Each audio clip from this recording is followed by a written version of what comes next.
Welcome, everybody, to Go Local Live. I'm Josh Fenton, wildly excited to be hosting this afternoon. I have one of the greatest athletes in Rhode Island state history. I didn't say it. Sports Illustrated said it in the rankings a few years ago, which were the best athletes from each state. Mark Van Eeghen, Oakland Raiders, played a little for the Patriots. Yeah, a couple of years. Yeah, Hall of Famer at Colgate, Rhode Island Hall of Famer, ran for 6,000 yards, did it all. Thanks so much for coming in. Oh, this is going to be fun. Yeah. My pleasure. All right, so you're, let's start at the beginning, and maybe not at birth, but Okay. You grew up in Cranston, you play high school football in Cranston, East or West? Cranston West. Cranston West. It was the rich kids. Definitely one of the rich kids. I think Cranston West was founded or opened in 1960, and I was like their second or third graduating class.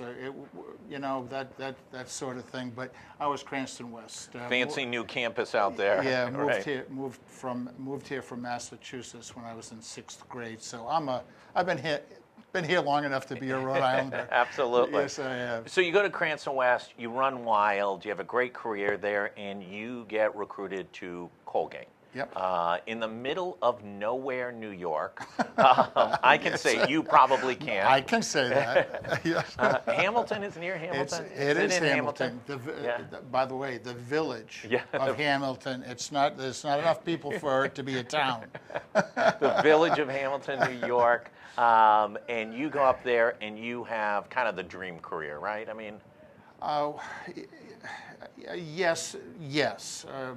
you set all the records. Yes, but I didn't. I was looking after college. I wasn't highly recruited out of high school.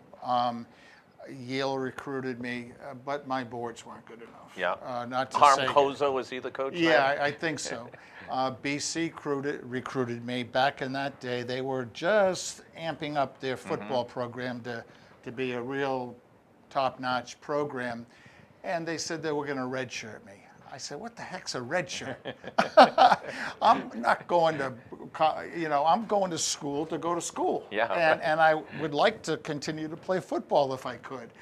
And there was an alumni in Westerly that did a little bit of scouting. He was an alumnus of the school. Long story short, he paid attention to maybe student athletes that might be a good fit at Colgate. He called me up one day. It was a 5-hour ride to Hamilton, and I fell in love with the place. And it was the good school I wanted to go to. And I felt, and because of the size of it, it's probably a little bigger now.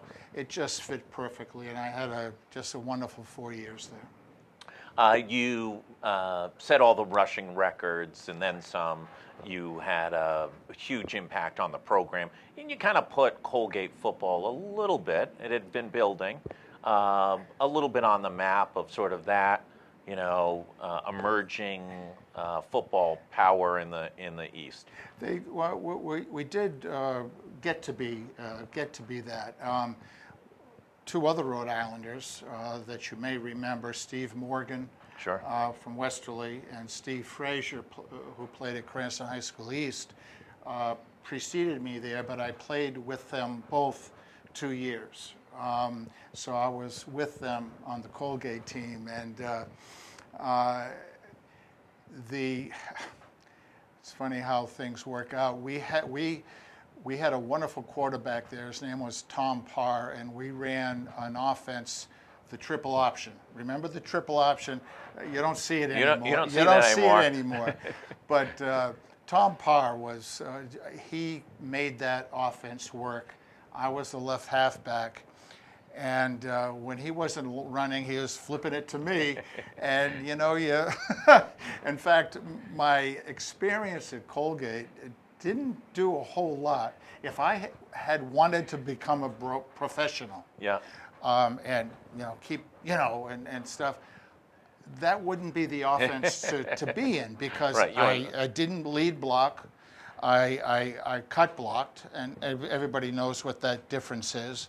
You don't leave your feet when you're lead blocking, but in that offense, you cut block. Yeah. And I always started right or left, parallel. They took me in training camp, my first training camp. Geez, I thought you were quicker than that. You're not. I used to be taking some kind. I don't want to get too detailed, but I was taking some false steps to go forward. And they say, my coach said, "Mark, just go forward."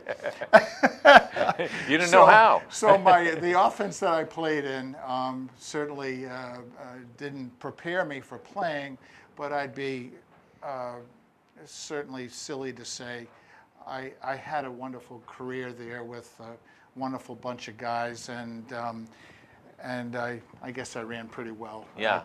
And Marv Hubbard, by the way. Right. Marv Hubbard, who was Colgate grad, preceded me at Oakland, and I'm sure. Yeah, what's the likelihood of that, right? Two running backs out of Colgate take up the lead backs for the Oakland Raiders for more than a decade. 15 years between the two of you? Yeah, my 8 years, his 6 or 7, just about that.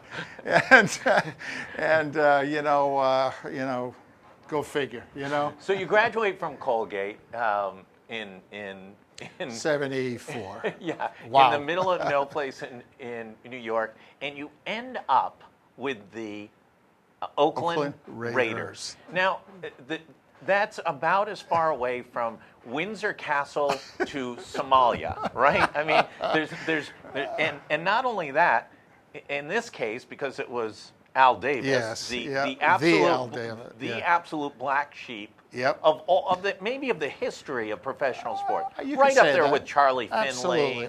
of Oakland fame, Yep. and a couple others. But I mean, as antagonistic and as conflict oriented as any owner in the history of professional sports. It was him against the league. It was him against the league. Lawsuits, this, that, the whole 9 yards.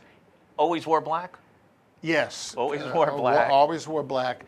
That said, if you were a Raider and you busted your chops and tried, if you were a Raider through and through, he couldn't do enough for you. Yeah. He really couldn't. He was wonderful like that. You're right. There were times when some players got a little bit, Yeah, I'm not looking for you to expose and do an expose today on the history of the behavior of the Oakland Raiders. But let's put it this way. There are entire prison populations that did not commit as many crimes as the Oakland Raiders did during your era. We had on the field and off the field. Yes, we did. And we had a few colorful characters, if that's a way to put it. I'll tell you. I remember one time, back in what am I trying to say? Day before the game, we go to an away game and you're there 2 nights early, so you might kind of extend curfew a little bit on Friday night. Yeah, but sure. not on Saturday night. No. Because you got to be in at least before the game starts on Sunday. Well, that's where I'm going with this. Ted Hendricks, who was a good friend and just great, wonderful guy, but he just walked his own walk. I saw him in the lobby of the hotel coming in, and he looked in rough shape. And I said, "Ted," and I was down for breakfast about an hour early because I couldn't sleep the night before a game. I really couldn't.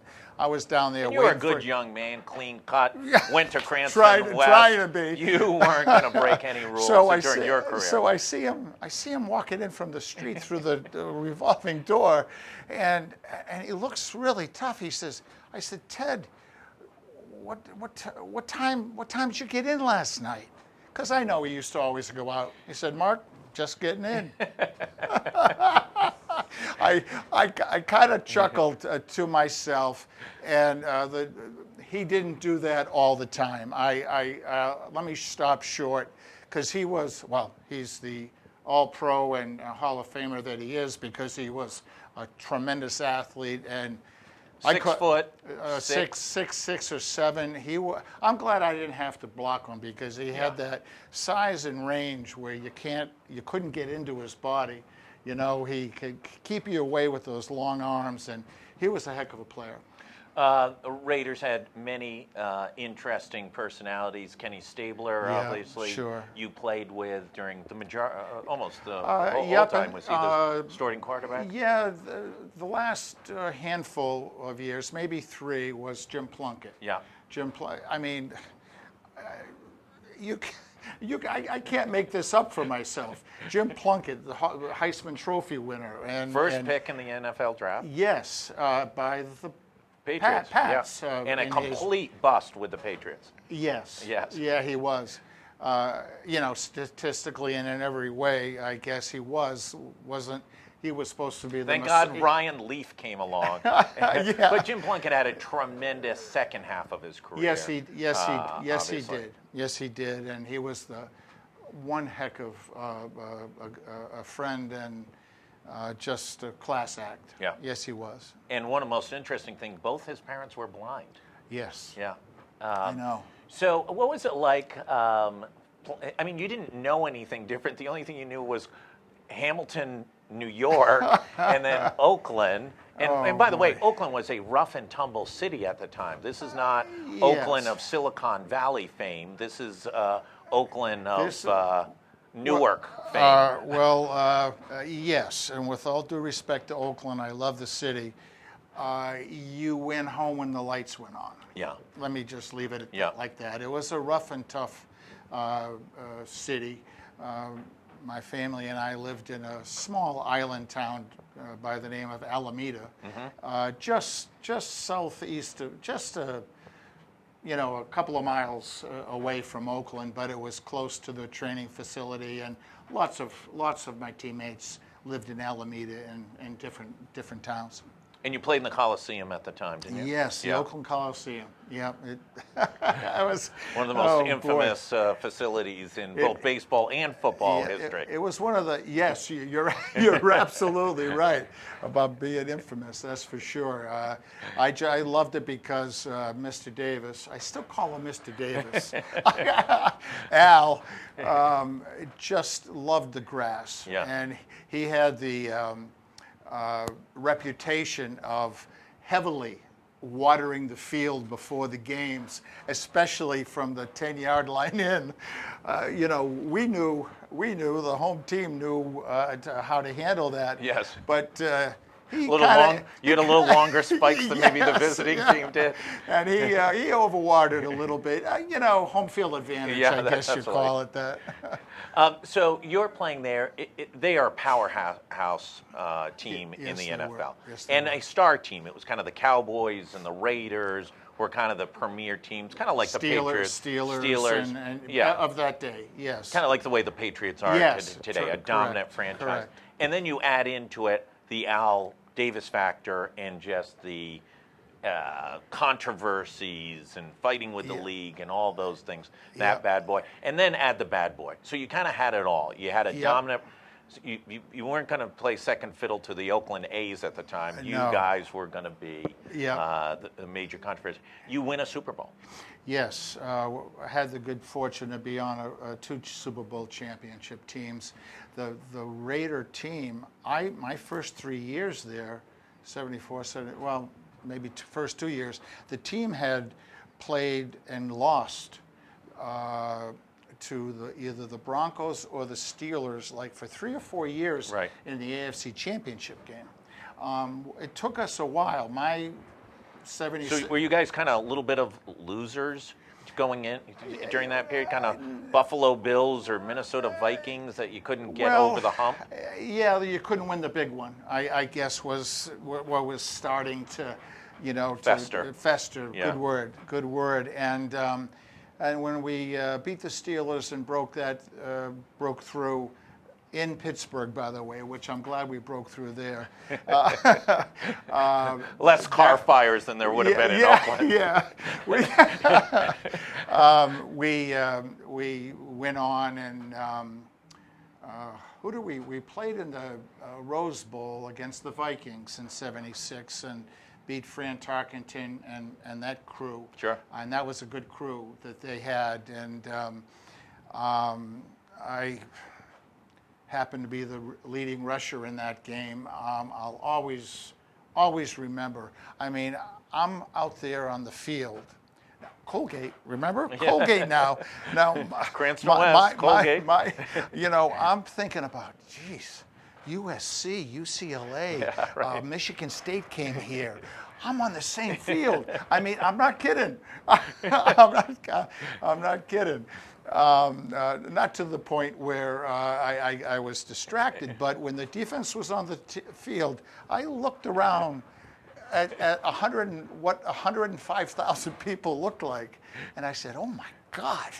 Yeah, pretty good. Wow. Yeah. So anyway. So you run for over 6,000 yards as a Raider, finish the leading part of your career, Yeah. and then you signed with the Patriots for a couple of years? I did. I was, they used to, I think they still call it waived. Yeah.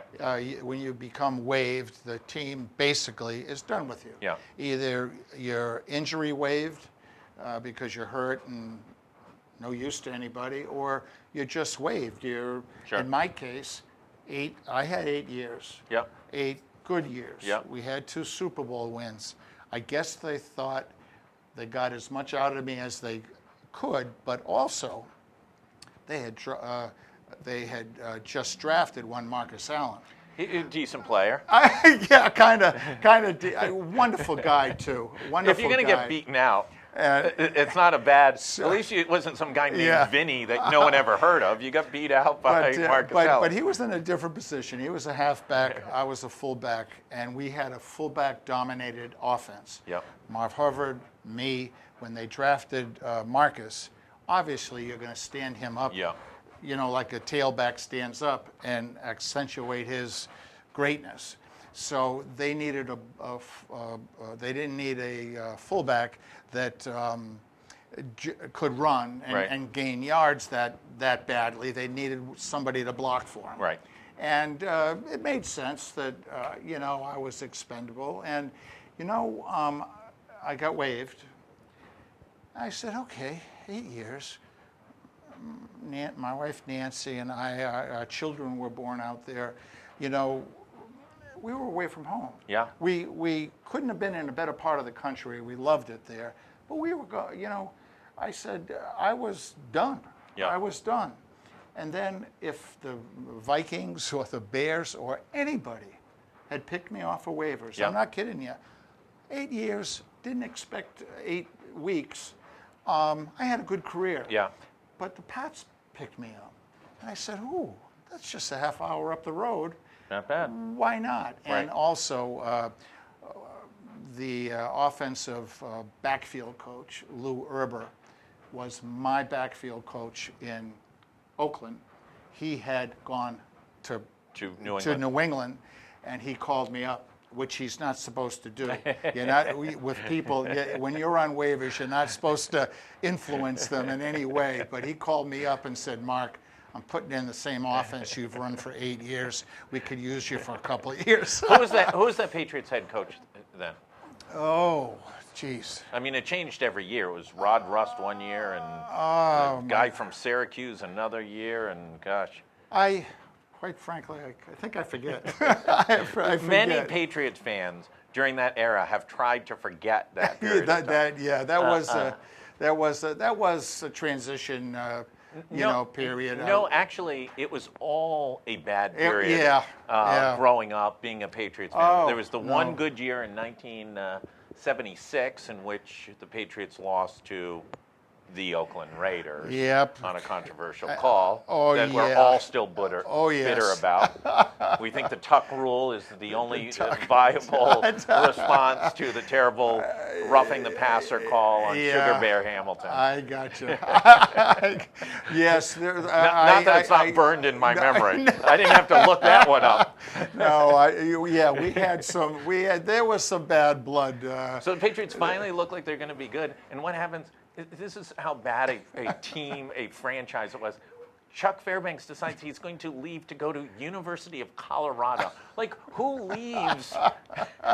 The team's like playoff bound. They're finally a good team, and he is out of Dodge, out of Foxborough, away from the Sullivan family as fast as he can go. Easy for me to forget those those couple games that were somewhat had questionable calls. So let's put it that way. You play a couple years with New England. Yep.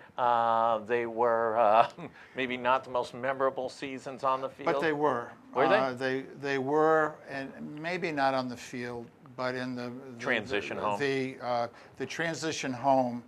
But Pete Brock, Steve Grogan, my good friend John Hanna. I mean, I'm talking some real good players here. Yeah. More than players. Right. They instantly. We became friends. In fact, I was in New England 20 minutes when I walked through my first meeting to offensive meeting, and I see Hannah, and hey, John, hey, Mark, I want to talk to you. Yes, Mr. Hanna. I mean, he's big, he was big, a strong big guy when guys weren't that big. No, you're right. And he was nasty. Yeah. Nasty in a good way. He just was, blowing bubbles, as they say. And he said, I want to talk to you. And he wanted to talk to me about the games that were stolen from the Pats. And was he as bitter as I am still about the? Yeah. Well, he was then. He said, being, I'm not that dumb. I said, oh, yeah, you got screwed. Yeah, you guys got screwed. We that shouldn't have worked out that way. And then did you just say you felt bad about it? Yeah, I couldn't help myself. But you didn't pull off your Super Bowl ring and offer it to him, though, did you? No, I didn't. But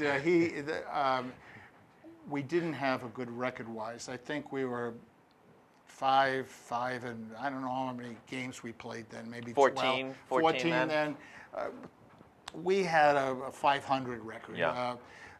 But which, by the way, in that era in the New England Patriots history was pretty good. It wasn't too bad. But wasn't 1-13 or something. My teammates were just outstanding individuals, and it was my pleasure and privilege, quite frankly, to be on that team, even though the wins and losses weren't what we all would have wanted them to be. You play two years, you retire. I do. How difficult is retirement from the NFL?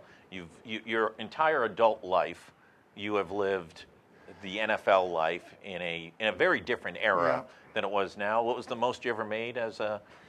Oh, geez. I think my last contract I signed when I was with Eeghen, I think a 3-year contract was in the low six figures. Low six figures. I think a quarterback out in Seattle just signed a $140 million contract. Drew Bledsoe, I used to work with back in the day. Yeah. I think he, in the course of his career, made around $140 million through all of his contracts. A different time. A different time, and you had an off-season job. Yes, I was working in the off season, and What'd you do? I just remember Gail Sayers and my heroes of the past, how much they must have made. Oh yeah. They might have made $70 an hour and dinner after the game. I'm being silly. Yeah. But these are the guys that formed the league and established the foundation of the league, and my era. Yeah. And more power to the players as far as I'm concerned. That's where people and TVs are coming to watch and televise, and they should get what they can get. Did you work over at Fleet? I worked at Inbank. Yeah, at Inbank. I'm dating myself now, Industrial National Bank, but yes, over at Fleet. The Superman building? Yep, at the Superman building. When I transitioned, when I came to New England, I knew this was winding down. Right.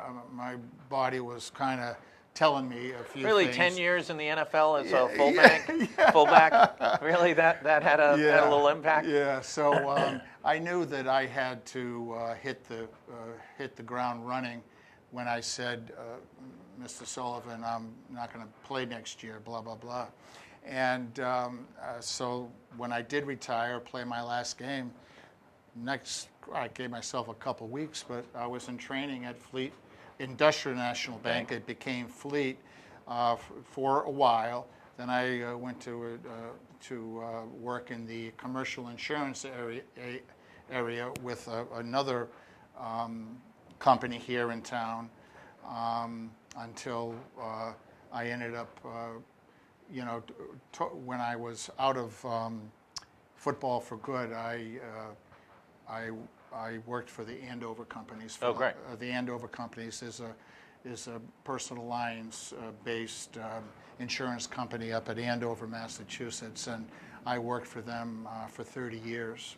And by the way, you didn't have a choice, right? No. You didn't have tens of millions of dollars socked away. I had a wife and 3 young girls that wanted to eat 3 meals every day, and so did I.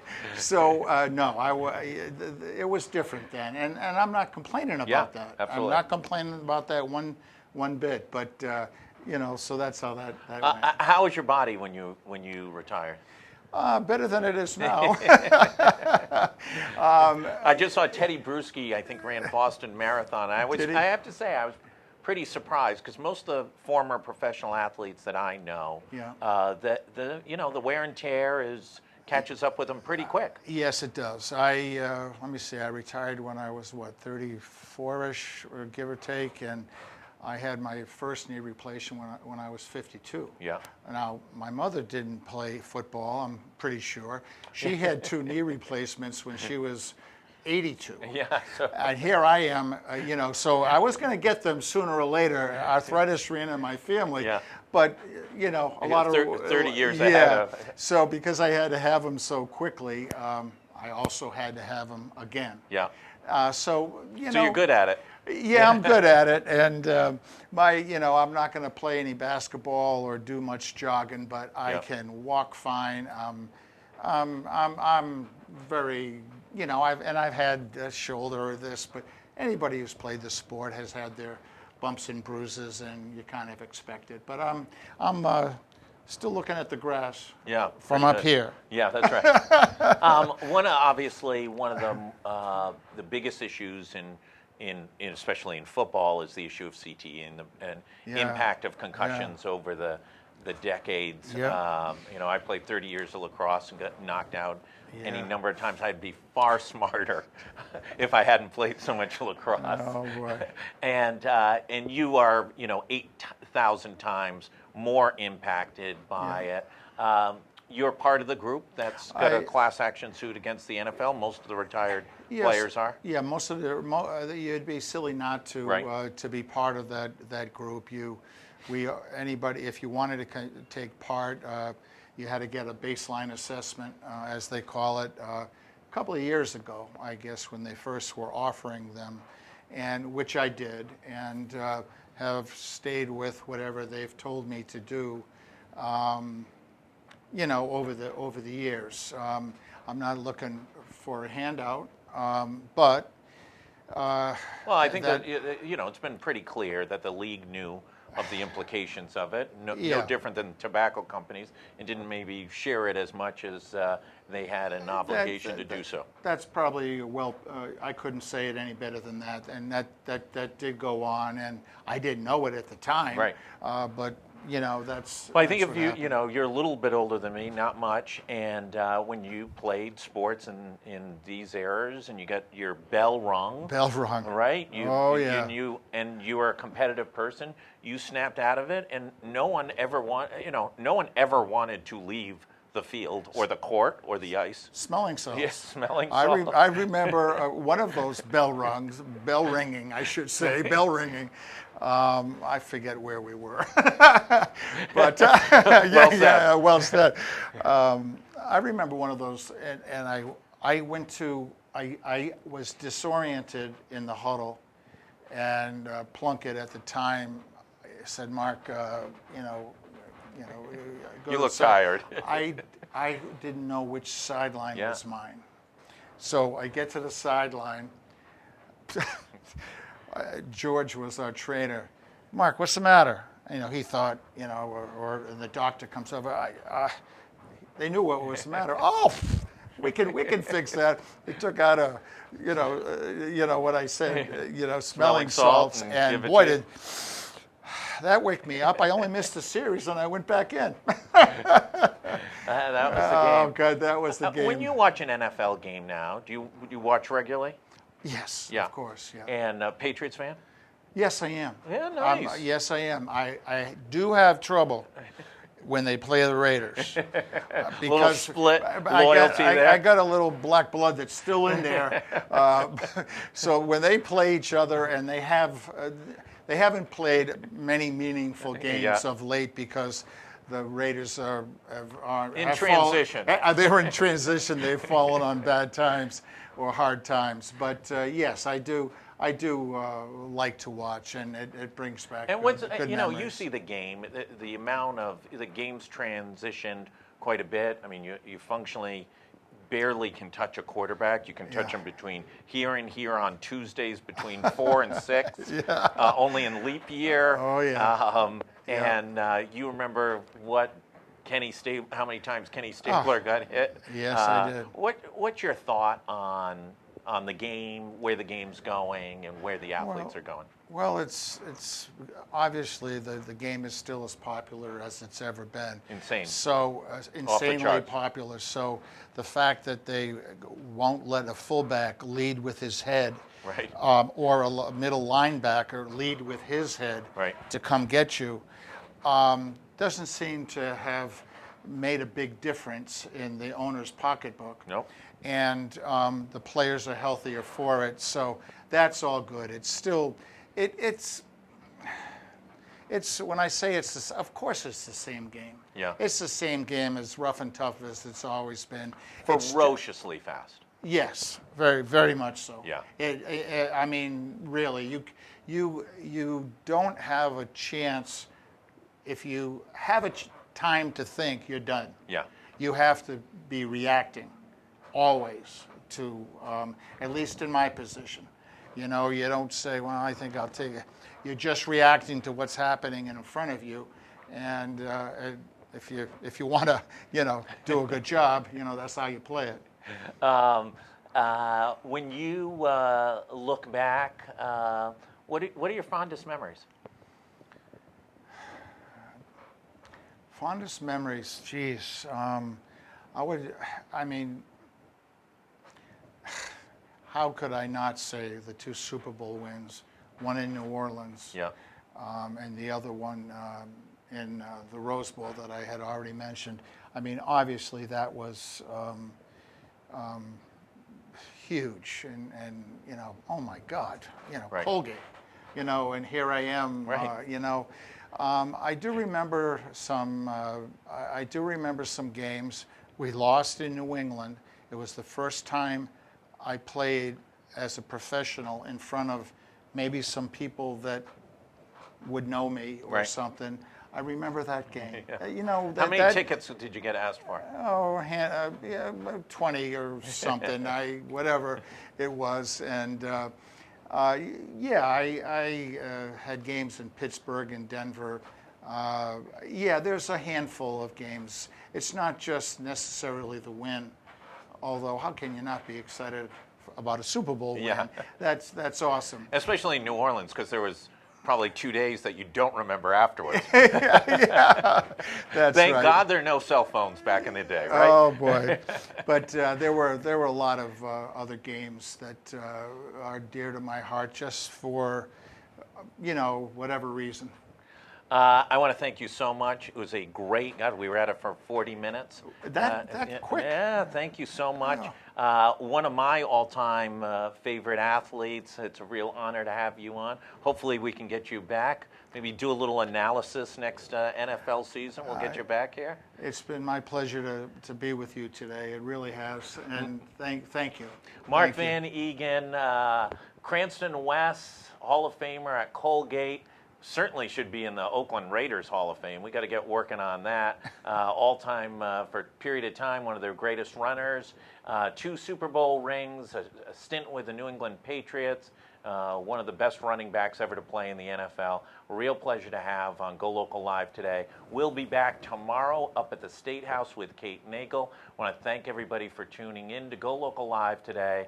Over and